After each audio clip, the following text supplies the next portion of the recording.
자, 오늘 본문 말씀은 꿈꾸는 것 같았도다 하는 말로 시작이 됩니다. 자, 1절 같이 한번 읽어보죠. 시작. 여호와께서 시온의 포로를 돌려보내실 때에 우리는 꿈꾸는 것 같았도다. 이 말은 무슨 뜻이죠? 꿈도 못 꿨었다는 얘기입니다. 지금 이스라엘 백성의 배경을 말씀드리면, 이스라엘 백성들이 지금 바벨론에 70년간 노예로 있었습니다. 할아버지도 노예, 아버지도 노예, 나도 눈 떠보니까 태어나 보니까 노예, 친구도 노예, 여자친구도 노예, 결혼해도 노예랑 결혼하는 아무런 꿈도 없는, 그래서 이 포로에서 자유케 되는 것은 꿈도 못 꾸는 환경이었어요. 특별히 이스라엘을 포로 잡고 있는 바벨론은 강력한 군대를 갖고 있었기 때문에 이렇게 탈출한다는 건 상상도 못했고, 또 이 시간 이스라엘 백성들은 리더가 없었어요. 지도자가 없었기 때문에 뭐 조직적으로 탈출한다든지 전쟁을 하든 그 꿈은 예전에 접어버렸어요. 그래서 노예로 슬프게 살고 있었는데, 오늘 시편의 제목이 있죠. 성전에 올라가는 노래. 꿈도 꾸지 않았던 일들이 벌어져서 고향으로 돌아가 성전에 올라가면서, 우리 할아버지한테 들었던 솔로몬 성전이 여기야? 이게 꿈이야 생시야?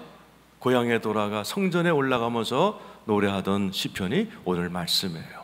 오늘 여러분 가운데에도 여러분의 여러 가지 환경에 너무 오랫동안 묶여 있어서 돈 문제, 가정 문제, 자녀 문제, 부부 문제가 너무 오래 끌었기 때문에 여기에서 내가 자유케 돼서 행복하게 되리라고는 꿈도 못 꾸는 분이 이 자리에 와 계실지도 몰라요. 우리 대한민국 국민들이 지금 코로나에 사로잡혀 가지고요, 이 코로나로부터 해방될 것을 많은 분들이 이제 꿈도 접으신 것 같아요. 전문가들도 나와가지고 이제 코로나는 독감처럼 아마 그냥 데리고 살아야 되는 질병인 것 같습니다.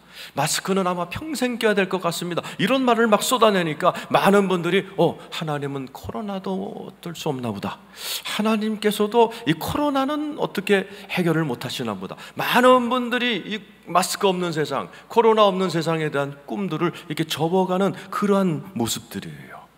그런데 꿈도 꾸지 못했던 이스라엘 백성에게 하나님의 역사가 일어나서요, 2절에 이스라엘 백성들이 웃기 시작하는 일이 벌어졌어요. 읽어보죠. 자, 시작. 그때 우리 입에는 웃음이 가득하고 우리 혀에는 찬양이 찼었도다. 그때 문나라 가운데서 말하기를 여호와께서 그들을 위하여 큰 일을 행하셨다. 이스라엘 백성에게 꿈도 꾸지 못한 일이 일어납니다. 그래서 입에는 웃음이 가득하고 우리 혀에는 찬양이 찼었도다, 이렇게 고백합니다. 이스라엘 백성에게 하나님의 놀라운 역사를 이루셔서 잃어버린 웃음을 회복하신 그 하나님께서 오늘 이 자리에 계신 여러분 가운데 오랫동안 웃음을 잃어버린 분, 오랫동안 포로에 사로잡혀 꿈도 꾸지 못하는 혹시 여러분 가운데 눌려보고 계시다면은 하나님께서 반드시 여러분을 다시 한번 웃음을 회복하고 여러분 입에 웃음이 가득한 잔치하는 날이 오게 하실 줄로 믿습니다. 저는 오늘 이 말씀을 준비하면서 일주일 동안 내 평생에 가장 많이 웃었어요. 이 말씀을 준비하면서 이 말씀이 꼭 예언같이 나에게 왔어요. 우리 교회를 향하여 예언처럼 왔어요. 좋은 일이 있겠구나, 꿈꾸는 것 같은 일들이 벌어지겠구나, 우리 교회 일어나겠구나, 내 인생에 일어나겠구나, 하하호호 하면서 일주일 내내 웃다가 왔어요. 자, 여러분들도 제가 이 말씀 오늘 준비하면서 이게 좀 예언적인 것 같아요. 여러분의 삶에도 막 이렇게 꿈꾸는 것 같은 일이 벌어지면 좋겠다 하시는 분만 아멘 해보세요. 그럼 여러분 마스크로 이렇게 다 가려놨으니까 누가 옆에도 안 봐요. 자, 하하호, 그렇지, 지금 한번 웃어보시기 바랍니다. 여러분에게 이런 날이 오기를 축원합니다. 그럼 도대체 아무 일도 안 일어날 것 같은 이 따분한 내 인생에, 내가 봐도 딱히 이게 돌파구가 없는 내 인생에 어떻게 이런 꿈꾸는 것 같은 일이 일어나는가, 오늘 말씀의 주제예요. 오늘 말씀을 잘 들으셔서 여러분 인생에 정말 꿈 같은 일이 일어나고 여러분이 하하호 웃으면서 잔치하시는 복된 여러분 되시기를 축원합니다. 우리에게 그런 놀라운 일이 어떻게 일어나요? 우리의 힘으로는 안 되죠. 자, 2절 후반부와 3절에 반복되는 두 문장이 있습니다. 한번 찾으시면서 2절, 3절 다시 한번 읽겠습니다. 시작. 그때에 우리 입에는 웃음이 가득하고 우리 혀에는 찬양이 찼었도다. 그때 문나라 가운데서 말하기를 여호와께서 그들을 위하여 큰일을 여호와께서 그들을 위하여 큰일을 행하셨. 3절이 또 한번 나오죠. 시작. 여호와께서 우리를 위하여 큰일을 행하셨으니 우리는 왜 기뻐요? 여호와께서 우리를 위하여 큰일을 행하셨어요. 맞아요. 우리의 힘으로는요 내 인생 어떻게 못합니다. 뭐 조금 열심히 내봐야 거기서 거기고, 내 인생에 꿈꾸는 일 이런 거는요 우리 영역 밖이에요. 하나님이 해주셔야 됩니다. 어떤 일이 일어났죠? 지금 이스라엘 백성은 70년 동안 할아버지 노예, 아버지 노예, 나도 태어보니 노예, 배운 거라곤 밥 갈고 뭐 그 짐 나르는 것밖에 배우지 못한 이스라엘 백성에게 하나님이요 꿈도 못 꾸는 일을 벌리셨어요. 그게 뭐냐? 이스라엘을 70년 동안 꽉 잡고 있던 무너질 것 같지 않은 바빌론이라는 나라가 하루아침에 무너져 버렸어요. 메데 바사라는 부족이 조그만 게 있었어요.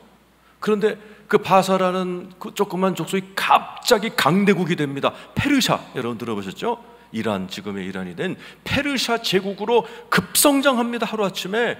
그리고 제일 먼저 한 것이 바벨론을 그냥 쳐버려요. 그래서 무너지지 않았던, 그냥 무너지지 않을 것 같은 천하의 바벨론이 하루아침에 그냥 없어져 버립니다. 어마어마한 제국이요, 인류 역사상 몇 번 있었어요. 로마 제국, 이게 바벨론도 제국이에요. 어마어마한 제국입니다. 지금 미국, 중국 다 합쳐놓은 것보다도 강한 나라예요. 그런 제국이요 하루아침에 없어졌어요. 놀라운 것은 이 새로 등장한 페르시아 왕 고레스가요 웬일인지 왕이 되자마자 제일 먼저 한 것이 포로로 잡혀있는 이스라엘 민족들을 고향으로 돌려보내는 일을 제일 먼저 했어요. 하나님의 역사인 줄로 믿습니다. 왕이 바꾸니까요. 바벨론 왕은 노예로 만들고 괴롭히고 죽이는 나쁜 왕이었는데 나라가 바뀌고 왕이 싹 바뀌니까 고레스 왕은요 이때부터 이스라엘 백성들에게 모든 걸 회복시켜 줍니다. 제일 먼저 한 것이 빼앗겼던 금과 은을 다 돌려줘요. 야, 70년 전에 바벨론이 쳐들어가서 니네 성전에 있던 금과 은 다 뺏어왔지? 다 가져가, 다 가져가. 너네들 거 원래대로 다 회복, 다 금은보화를 보내줍니다. 그리고 내가 여기서 잘해주고 싶지만은 고향만한 데가 어디 있어? 고향으로 돌아가라. 그런데 70년 전이라 길도 모르지 니네들은. 그동안 길이 많이 바뀌었는데 우리가 다 호위해서 무사들을 보내서 안전하게 예루살렘까지 보내줄 테니까 마음 놓고 돌아가라. 웬일인지 고레스 왕이요 하루아침에 그런 정책을 펴서 이스라엘 백성들이 1차로 귀환, 2차로 귀환하기 시작합니다. 그래서 예루살렘에 딱 도착해서 성전에 올라가면서 부른 노래가 오늘 시편 126편이에요. 여러분에게 좋은 소식 하나 알려드리겠어요. 바벨론 왕에서 고레스 왕으로 바뀌었을 때 이스라엘 민족의 팔자가 바뀐 것 이상으로 여러분들을 다스리고 계신 왕이 바뀌었습니다. 예수 믿기 전에는 사단이 나의 왕이었어요. 그래서 너 불교 신자였을 때는 맨날 아팠어. 맨날 우리 집 싸웠어. 맨날 문제가 터졌어요. 왜? 다스리는 왕이 사탄이니까. 죽이고 빼앗고 멸망시키는 사단의 왕이었는데 예수를 믿고 나자 어떤 일이 벌어졌어요? 예수 그리스도가 나의 왕이 돼버리셨어요. 그랬더니 그때부터 모든 게 회복이 되는 거야. 모든 게 좋아지는 거야. 모든 것을 하나님이 되찾아주는 놀라운 인생이 벌어졌어요. 여러분, 여러분의 왕이 예수 그리스도이라는 사실을 믿으시는 분만 아멘 하시기 바랍니다. 빌립보서 2장 10절 11절이죠. 읽어보죠. 시작. 하늘에 있는 자들과 땅에 있는 자들과 땅 아래에 있는 자들로 모든 무릎을 예수 이름에 꿇게 하시고 모든 입으로 예수 그리스도를 주라 시인하여 하나님 아버지께 영광을 돌리게 하셨. 여러분 뒤에 보면 십자가가요 예수님이 왕으로 즉위하신 즉위식의 상징이에요. 예수님이 십자가에 죽으시고 부활하실 때 하늘에 땅 위에 있는, 땅 아래에 있는 모든 것들이 예수 앞에 무릎을 꿇고 예수가 온 우주의 왕으로 등극해 버리셔서 저와 여러분은 지금 예수님이 왕으로 다스리고 계십니다.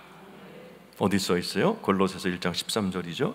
시작. 그가 우리를 흑암의 권세에서 건져내사 그의 사랑의 아들의 나라로 옮기셨다. 예수 믿는 분 아멘 해보세요. 그 예수는 이제 우리의 왕이 되어주셔서 사랑으로, 자비로, 능력으로, 은혜로 우리들을 회복시켜 주시고 계신 줄 믿으시길 축원합니다. 바벨론 왕이 이스라엘을 다스릴 때는 노예로 만들어서 죽이고 빼앗고 멸망시켰어요. 왕이 탁 바뀌니까 고레스가 금은도 회복, 고향도 회복, 명예도 회복, 왕이 중요한 거예요. 저와 여러분은 예수 그리스도라는 사랑의 왕이요, 능력의 왕이요, 나를 너무너무 사랑하시고 내 머리카락까지 세신 분이 나의 왕이 되신 걸 믿으시길 축원합니다. 그리고 그분은 이스라엘 백성을 고레스가 회복시켜 두시지, 여러분의 모든 것들을 지금부터 회복하고 여러분의 모든 것들을 하나님이 해방시키고 계시다는 사실 믿으시기를 축원합니다. 여러분들을 지옥에서부터 해방시켰을 뿐만 아니라 하나님은 여러분의 물질도, 가정도, 건강도 치유하시고 해방시키고 회복해 주시는 좋은 분이신 줄로 믿습니다. 코로나도 우리 주님이 해결해 주실 줄로 저는 믿습니다. 코로나가 뭐에서 나왔어요? 크라운, 왕관이란 뜻입니다. 진짜 코로나가 왕 노릇합니다. 지금 코로나 때문에 웃고 울고, 코로나 때문에 세계 경제가 마비되는 것 같아서 많은 믿는 사람들조차도 코로나에 눌려 있는 분이 많아요. 아니에요. 코로나보다 예수 그리스도가 세십니다. 예수 그리스도가 해결해 주실 줄로 믿습니다. 여러분의 삶 가운데 하나님의 큰 일이 일어나기를 축원합니다. 오늘 이스라엘 백성들은 하나님 앞에 이렇게 기도합니다. 4절이죠. 읽어보겠습니다. 시작. 여호와여, 우리의 포로를 남방 시내들같이 돌려보내소서. 이게 배경을 말씀드리면 이스라엘 백성들은 지금 1차 귀환으로 돌아왔어요. 하나님이 금과 은도 다 돌려주시고 고향도 돌려보내서 성전으로 올라가면서 부르면서 성전에서 기도하는 거예요. 아직은 뭐예요? 페르시아에 우리 친척 유대인들이 남아있어요. 2차 귀환을 준비하면서 하나님께 이렇게 기도하는 거예요. 남방 시내들 같이 돌려보내소서. 남방 시내란 말은 그 중동 지역에 있는 시냇물 얘기합니다. 평소 때는 말라 있습니다. 그냥 물기가 없이 그냥 삐쩍 말라 있어요. 그런데 하늘에서 늦은 비가 확 내리면은 이게 그냥 우리 한강, 낙동강처럼요 확 불어나가지고 큰 강을 이루는 것을 남방 시내라고 그래요. 마치 하나님 지금 우리가 노예 생활을 70년 해서요 돈줄기도 다 말라붙고, 돈 없어요, 돈 없어요. 은혜도 다 말라붙어 버리고, 내 마음의 용기와 호기와 소망도 다 말라버렸는데 이 남방 시내 같은 우리의 인생에 하늘문을 다 여시고 하늘의 축복을 부어 주시옵소서 하는 기도를 드리는 거예요. 이 남방 시내는 우리나라로 얘기하면은 하늘의 강이라는 단어가 있습니다. 제가 이번 주 목금 교계 행사가 있어서 속초에 가서 말씀을 전했어요. 그리고 이렇게 내려오는데요, 아이고 비가 얼마나 내리는지 앞이 안 보여요. 앞이 사고 나겠다 싶을 정도로 1시간 가까이를 빗속을 뚫고 들어왔어요. 그날 300mm가 내렸대요, 금요일 날. 근데 2년 전에는 400mm가 내렸어요, 하루에. 그때 한양대학교 교수님이 나와서 오늘 있었던 이 폭우를 하늘의 강이 터져서 그렇습니다. 저는 하늘의 강이 있다는 거를 그 교수님한테 처음 들었어요. 하늘의 강이 있대요. 그게 뭐냐면 이제 수증기가 쫙 지나가는 길이래요. 그게 제가 이제 오면서 설악산을 보니까 수증기가 구름이 하늘로 쫙 이렇게 줄을 지어 올라가더라고요. 그거보다도 엄청난 수증기들이 하늘에 이렇게 흐른답니다. 그 길을 하늘의 강이라고 그런대요. 그런데 그게 평상시에는 그냥 수증기로 떠다니는데 그 2년 전에 어떤 일이 있었냐면은 하늘의 강이 이렇게 올라가고 밑에서는 이제 바람이 이렇게 남서풍이 분대요. 하늘의 강은 흐르고 남서풍 바람은 이렇게 땅에서 부르면은 이게 하늘의 강이 안 터진대요. 근데 그날은 무슨 일이 있었느냐? 남서풍이 불다가 북대서양 저기압을 만난 거예요. 그러니까 이렇게 가야 되는데 저기압에 딱 부딪히니까 방향을 바꿔서 하늘의 강으로 탁 치서 오르면서 하늘의 강 밑바닥이 뚫려버려서 그 폭우가 하늘에서 쏟아져 버렸다는 겁니다. 제가 그 얘기를 들으면서 그 생각을 했어요. 아, 그렇구나. 하늘에 하나님의 놀라운 은혜의 강이 있고 축복의 강이 있는데 우리가 그것을 뚫지 않으면 하늘의 강이 내리지 않겠구나. 성경에서도 얘기합니다. 하늘의 강, 하늘의 축복이 어마어마한 하나님의 능력이 하늘에 계세요. 믿습니까? 그런데 이 땅에서 우리가 할 걸 하지 않으면 하늘의 강이 열리지 않습니다. 그래서 성경에 보면은 땅과 하늘이 다 연결되어 있어요. 근데 전부 다 뭐가 먼저냐? 땅입니다. 땅에서 풀면 하늘이 풀리고, 땅에서 메이면 하늘이 메이고. 우리가 생각할 때 거꾸로 같아. 하늘이 풀리면 내 팔자가 풀리고, 하늘이 메이면 내 팔자가 메이고. 하늘이 먼저일 것 같은데 아니라는 거예요. 땅에서 할 걸 해야 된다는 거예요. 하늘과 땅의 역학관계, 이것을 가르쳐주는 것이 성경이에요. 하늘에 대하여 가르쳐주는 것이 교회입니다. 배울 교자, 모일 회자. 그래서 저와 여러분들은 끊임없이 하늘이 어떤 곳인가, 하나님은 어떻게 역사하시는가, 하나님은 나의 삶에 어떤 원리로 역사하시는가를 배우시는 거예요. 오늘도 그걸 배우는 거죠. 오늘 하나님의 큰 일이 일어나는 원리를 5절, 6절에 설명해 주고 있어요. 얼마나 중요한지 반복합니다. 얼마나 중요한가 5절, 6절 읽으면서 반복되는 문장을 여러분이 가슴에 새기시기를 바랍니다. 같이 한번 읽겠습니다. 시작. 눈물을 흘리며 씨를 뿌리는 자는 기쁨으로 거두리로다. 울며 씨를 뿌리러 나가는 자는 반드시 기쁨으로 그 곡식단을 가지고 돌아오리로다. 따라서 합시다. 울며 씨를 뿌리면 반드시 단으로 거둔다. 이 시편의 배경을 말씀드리면, 이 당시에는 농경사회였어요. 씨를 뿌려야 돼요. 그런데 옛날이나 지금이나 보릿고개 시절이었기 때문에 이 가정에 종자씨가 있어요. 그 씨는 먹으면 안 돼요. 내년에 뿌려야 되기 때문에 집안에다가 이렇게 쌓아 놓습니다. 그런데 이제 추수가 다 떨어지고 먹을 게 없으면 이제 씨를 뿌리러 나가야 되는데 아내들이 말리는 거예요. 여보, 저거 먹으면 안 돼. 우리 아들이 3일째 굶어요. 내일이면 나흘째 굶어요. 저거 먹으면 안 돼요. 저거 죽 써서 먹으면 안 돼. 근데 남자는 아는 거예요. 이거 먹으면 내년에 농사 못 짓는다는 거를. 매정하지만 뿌리치고 나가면서 씨를 뿌릴 때 아내가 달려 나오면서 남편의 바지를 붙들고 울며 매달리고, 남편은 그것을 뿌리치며 나가 뿌리는 그 환경에서 만든 시편이 오늘 시편이에요. 맞아요. 힘들어요, 인생이. 그런데 여러분, 정말 명심해야 될 것은 울기만 하면 안 돼요. 많은 분들이 교회 옵니다. 울다가만 갑니다. 하나님 앞에 잉잉대시고, 하나님 내 소원 아시죠? 통곡하다가 가세요. 그러니까 아무 일이 안 일어나요. 울면 안 돼요. 울어도 되죠? 그런데 뭐라고 되죠? 울며 씨를 뿌려야 돼요. 많은 분들이 울기만 해서 아무 일이 일어나지 않습니다. 성경은 울면 하늘이 열린다, 열린 적이 없어요. 성경은 반드시 우리에게 울어라, 힘들면 울어, 그러나 반드시 씨를 뿌려라라고 얘기하네요. 그러면 반드시 기쁨으로 단을 거두리로다. 많은 분들이 괴롭고 슬프면 울다가만 세월 보내요. 그래서 오늘 성경에는 원리를 써놓은 거예요. 너네들이 하늘문이 열리기 원하느냐? 너의 인생에 내가 큰 손으로 큰 일 한번 해주랴? 그러면 울지만 말고 씨 뿌려. 울지만 말고 기도의 씨, 예배의 씨, 말씀의 씨, 헌신의 씨, 씨 뿌려. 괴로워도 씨 뿌려. 누구처럼? 예수님처럼. 예수님도 성경에 보니까, 찬양해 보니까 주님도 때로는 울기도 하셨. 예수님도 우셨어요. 그럼 울기만 하신 게 아니에요. 이 십자가 지셨어요. 그랬더니 주님이 때가 되니까 사흘 만에 부활하시고 지극히 높이셔서 영광의 왕으로 높여주셨어요. 그런데 여러분, 힘드시죠? 코로나 때문에, 가정 문제 때문에, 자녀 문제 때문에 우세요? 울고 싶으시면. 그러나 울지만 마죠.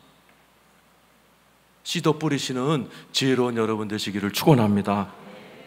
미국에 JC펜이라는 백화점이 있어요. 우리나라로 얘기하면은 신세계나 롯데같이 큰 백화점입니다. 거기 회장님 이름이 JC펜이에요. 이분이 미국의 와이오밍주에 아주 가난한 집에서 태어나서 포목을 했어요. 우리 서문시장에서 이만한 데다가 이렇게 그 물건 갖다 놓고 파는 일을 했어요. 가게 이름이 황금률 가게. 남에게 대접받고자 하는 대로 너도 대접하라. 이 말씀을 평생에 크리스찬으로서 부여잡고 가게를 열었어요. 하나님의 축복으로 전국에 1,400개 지점을 냈어요. 근데 고난도 찾아왔어요. 첫 번째 부인도 병 걸려 죽었어요. 둘째 부인도 애 낳다가 죽었어요. 거기다가 1929년 미국을 휩쓴 대공황 때 이 회사의 주식이 다 폭락합니다. 완전 빚더미에 앉아버립니다. 완전 무일푼. 그러다 몸에 병까지 들어버립니다. 54세 젊은 나이에 요양원에 들어갑니다. 그리고 어느 날 밤에 너무 힘이 드니까 마지막 유서를 씁니다. 가족들, 여기까지인가 보다. 얘들아, 우리 아들 딸들아, 내 인생은 여기까지인가 보다. 그러고서 편지를 책상에 놓고 누우려고 그러는데 찬송 소리가 들리는 거예요. 너 걱정 근심 말아라, 주 너를 지키리. 이게 웬 찬양이야? 이분이 그 찬송 소리를 따라서 이렇게 가보니까 그 요양원에 예배실이 있고 예배를 드리는 중이에요. 맨 뒤에 앉아서 예배를 드린 거예요.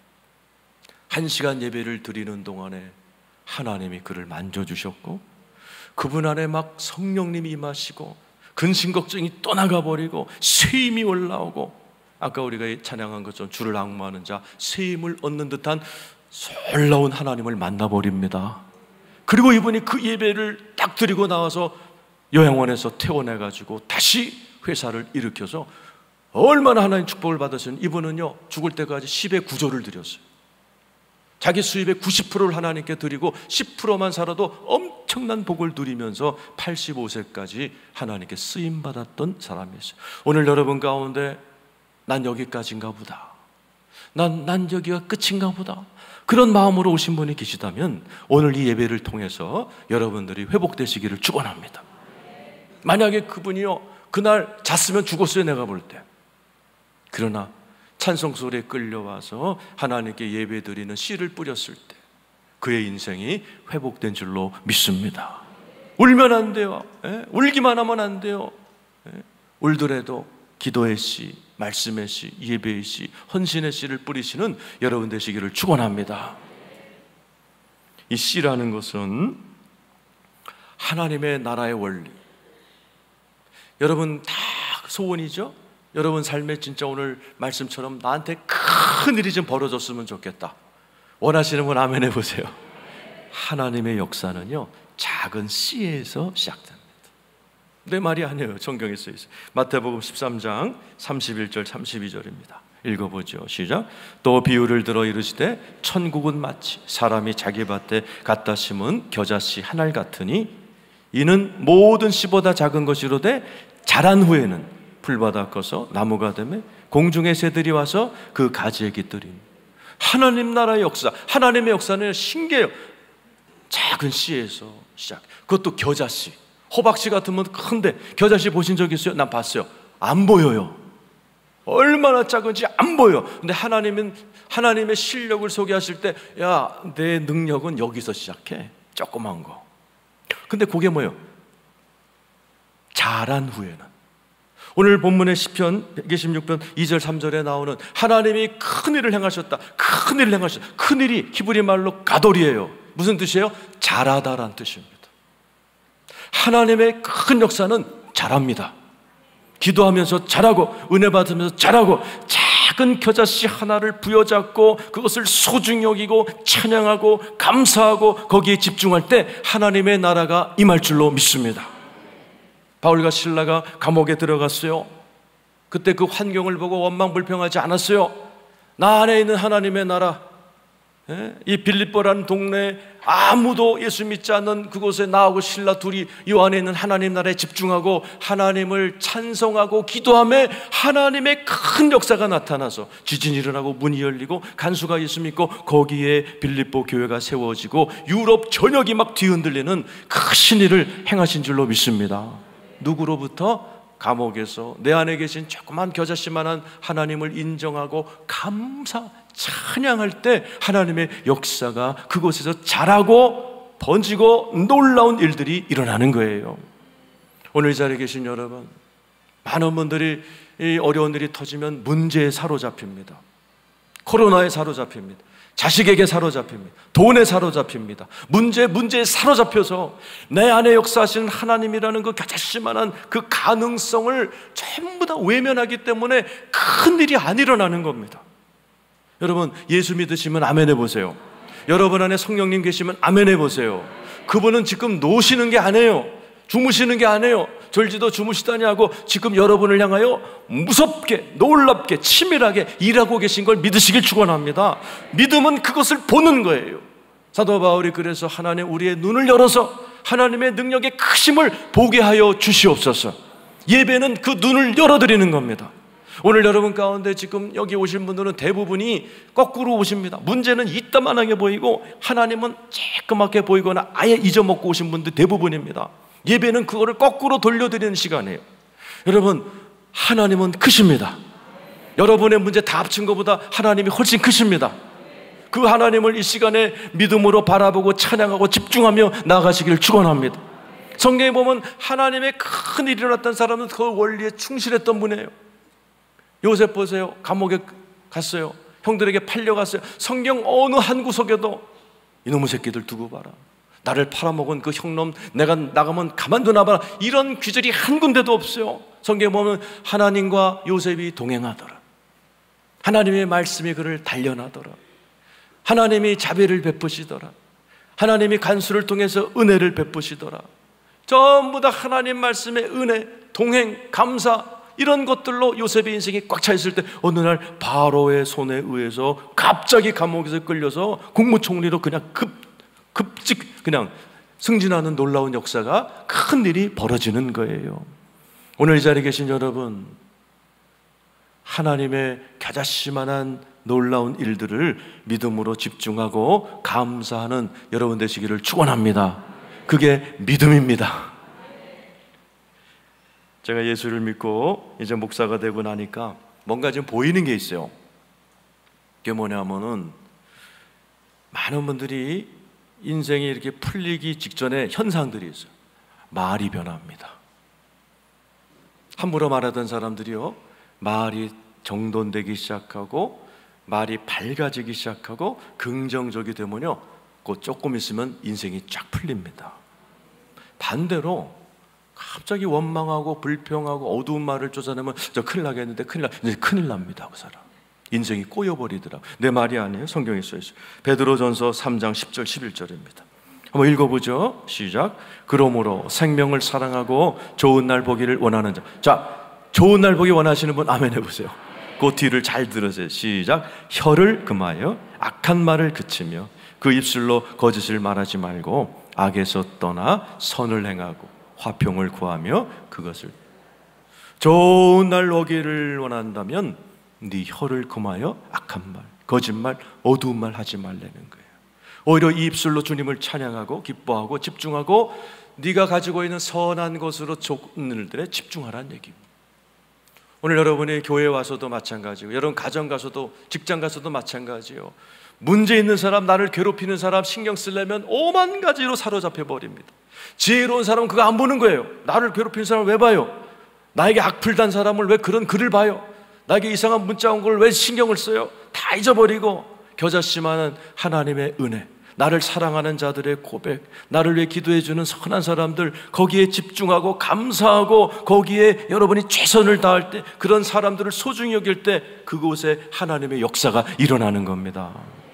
그래서 인생을 지혜롭게 산 사람들은 다 그 원리에, 겨자씨 원리, 내게 주어진 작은 사랑, 내게 주어진 자그마한 감사의 제목, 내게 주어진 감사한 그런 것들에 집중하고 자꾸 그걸 말하고 그걸 찬양하고 자꾸 그런 말을 나누고 이러다 보면 내 인생에 놀라운 하나님의 역사가 일어납니다. 이러한 것들을 우리 기독교 역사에도 많은 예가 있어요. 아까 했죠? 오늘 시편의 배경은 씨를 뿌리려고 하는 남자의 바지가랑이를 붙들면서 그거 먹으면 안 돼요, 씨 뿌리지 마요, 이런 아내의 모습에서 나온 시편이라고 그러는데 모든 아내들이 다 그런 건 아닙니다. 미국에 프레드릭 리먼이라는 목사님이 계셨습니다. 너무나 교회가 쬐끄맣기 때문에 이제 일주일 동안 공장에 나가 치즈 공장에 나가서 일하셨어요. 근데 그 사모님이 참 마음이 따뜻하셨는지 도시락을 싸줄 때마다 목사님 도시락에다가 항상 목사님을 격려하는 편지를 써서 이렇게 드렸다는 거예요. 그날도 목사님이 치즈 공장에 나가서 도시락을 까먹고 이렇게 가서 이제 먹으려고 그러는데 편지가 하나 또 나오더라는 거죠. 그런데 그 편지에는 그날따라 유대인 랍비가 쓴 시가 써 있었어요. 이렇게 써 있었어요. 그 크신 하나님의 능력은 말로 다 할 수 없습니다. 하늘을 두루마리 삼고 대양을 모두 잉크로 채우며 세상의 모든 초목을 볼펜으로 하여도 모든 백성이 능숙한 서기관이 되어도 하나님의 크신 영광에 대한 기이한 이야기를 모두 기록할 수 없습니다. 지극히 높으신 그분의 행적에 홀로 땅과 하늘을 만드셨습니다. 여러분, 내가 그 입장에 한번 돼봤어요. 교회가 쬐끄맣고 월급을 못 받으니까 치즈 공장에서 일하고 밥 먹을 돈도 없어서 도시락을 싸오는 그 목사님, 어떻게 잘못 생각하면요 비참하기 짝이 없는 겁니다. 그런데 그 사모님이 도시락에 편지를 써놓았고 그 편지를 읽는 순간에 이분에게 하늘에서 영감이 임한 거예요. 이분이 막 감사한 거예요. 하나님 감사해요. 우리 집사람 말이 맞아요.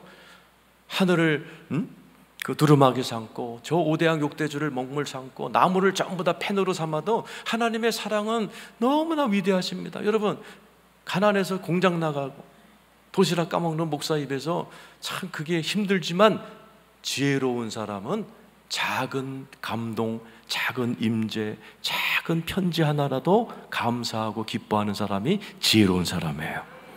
그때 하나님의 영이 임해갖고 이분이 앉아가지고 싹 쓴 게 우리가 아는 304장 그 크신 하나님의 사랑이고, 그 이후로 이 목사님에게 찬양의 영이 임해가지고 수백 편을 작성한. 조금 있다가 이분의 인생이 풀려서요 나자렛 출판사라는 출판사 사장이 되시고 85세 나이 드실 때까지 목회하시면서 책을 쓰시고 찬양을 쓰시면서 하나님께 귀하게 쓰임받는 분이 되신 거예요. 만약 그분이 이 하나님 목사로 불러놓고 무슨 공장, 밥 먹을 햄버거 살 돈도 없어서 무슨 도시락, 원망 불평했으면요 그분 인생 안 풀렸어요. 작은 도시락에서 나오는 아내가 써준 작은 편지 하나를 가지고도 감사하고 그것으로 인해서 기뻐하고 감동하고 그럴 때 그분에게 하나님이 수백 편의 시를 주시고 출판사를 맡기시고 그분의 인생의 장수의 축복을 오래도록 쓰임받는 인생이 열리는 것이 하늘나라의 원리인 줄로 믿습니다. 오늘 말씀을 정리합니다. 여러분에게도 꿈같은 일이 벌어지기를 원하시면 아멘. 여러분, 잃어버렸던 웃음을 찾기 원하시는 분도 아멘 하시기 바라요. 그건 우리 힘 갖고 안 돼요. 하나님이 큰 일을 행하셔야 되는데 하나님의 큰 일은 작은 겨자씨에서 나온다. 오늘도 여러분이 오셔가지고 원망 불평하려면요 뭐 수천 수백 가지 원인이 있어요. 여러분이 불행할 일이 수천 수백 가지입니다. 그거 하다 보면 여러분 인생 끝나는 거예요. 오늘 이 자리에 오셨다면 여러분의 영이 열려서 감사할 일을 찾으시기를 축원합니다. 기뻐할 일을 찾으시길 축원하고 하나님의 선하심과 좋으심을 헤아려 보시며 오늘 남은 시간 찬양하고 기뻐하실 때 여러분에게 꿈같은 일, 웃을 일, 좋은 일이 일어날 줄 믿습니다.